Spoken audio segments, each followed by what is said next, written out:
Dhambi humuondoa mtu kwenye uwepo na hata kupoteza kusudi la Mungu aliloweka katika maisha yake na kukaa mbali na Mungu katika uhusiano wao.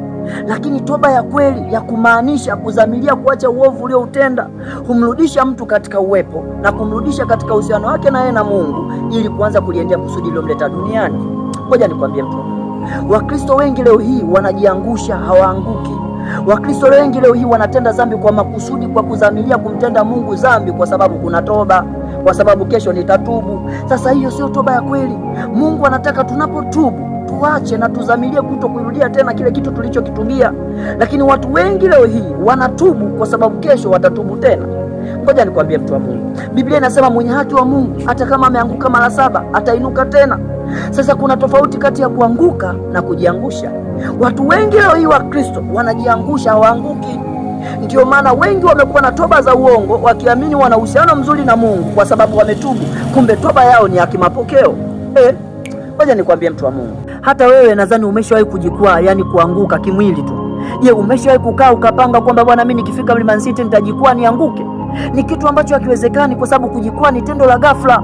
Unajikuta tayari upo chini, na unapokuwa umejikwaa utasikia maumivu kwenye mguu pale ulipojikwaa. Kwa sababu gani? Haukupanga kujikwaa, haukupanga kujidondosha.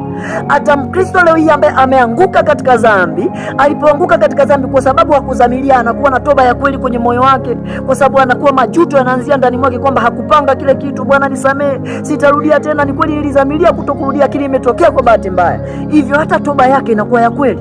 Lakini Wakristo wengi leo hii tunajidondosha kwa makusudi, huku tukiamini ya kwamba toba ipo, nitatubu kesho. Kwa hiyo tunapomwelekea Mungu katika toba, tunatubu ili kesho kukirudia tena, ila hatutubu ili kudhamiria kuacha uovu. Ngoja nikwambie, Mungu hataki toba ya mapokeo. Mungu hataki toba ya kinafiki. Unaweza ukanidanganya mimi William kwamba umeacha dhambi, unaweza ukanidanganya mimi kwa namna yoyote, lakini huwezi kumdanganya Mungu, kwa sababu Mungu huchunguza sirini, Mungu huchunguza katika nia, Mungu huchunguza katika mawazo. Hivyo unapoitamka toba, Mungu hulinganisha na mawazo yako, Mungu hulinganisha na nia yako. Ni jukumu letu kudhamiria kuacha uovu ili tuweze kuurithi ufalme wa Mungu na kulitimiza kusudi la Mungu hapa duniani. Kushinda dhambi au kuto kushinda dhambi ni uamuzi wako. Yaani Yesu anakupa nguvu za kushinda dhambi, lakini kuto kushinda ama kushinda ni uamuzi wako wewe. Leo hii Wakristo wengi hawashindi dhambi kwa makusudi, kwa sababu nia zao bado zipo katika Agano la Kale, zipo katika nia ya kale ya matendo maovu ya kuendelea kutenda madhambi. Ngoja nikwambie mtu wa Mungu, Yesu kwa kupigwa kwake pale msalabani sisi tumeokolewa. Yesu alishinda msalaba, Yesu alishinda dhambi kupitia msalaba wake kwa mwili wake ambao hujawahi kutenda dhambi, ili sisi tuweze kushinda dhambi. Kwa hiyo kumbe kushinda dhambi au kuto kushinda dhambi ni uamuzi wa mtu mwenye binafsi kupitia Yesu Kristo. Yaani Yesu unaye, alafu ndipo unaanza sasa kuelekea kushinda dhambi. Kama utakuwa hauna Yesu utakuwa ni ngumu kushinda dhambi, ila ukishakuwa na Yesu unaanza sasa hatua ya kwanza kushinda dhambi. Sasa Wakristo wengi wameshampokea Yesu, lakini hawataki kushinda dhambi kwa sababu nia zao bado zina matamanio ya kidunia. Ngoja nikwambie mtu wa Mungu, Yesu hata kulazimisha kushinda dhambi, ila Yesu atakupa nguvu za kushinda dhambi, ila nguvu zake sasa kuzitumia au kutokuzitumia ni jukumu lako wewe mwenyewe, ni uamuzi wako.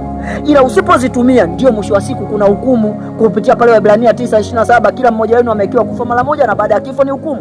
Epuka hukumu, weka toba ya kweli na zitumia nguvu za Yesu kupitia pale msalabani Kalvari aliposhinda dhambi, ili uweze kuzilisha kwenye matendo kupitia nia. Kama nia yako haitakufa katika matendo ya kale, toba yako kila siku itakuwa kimapokeo. Usiwe wewe, kwa jina la Yesu, na Mungu akubariki sana.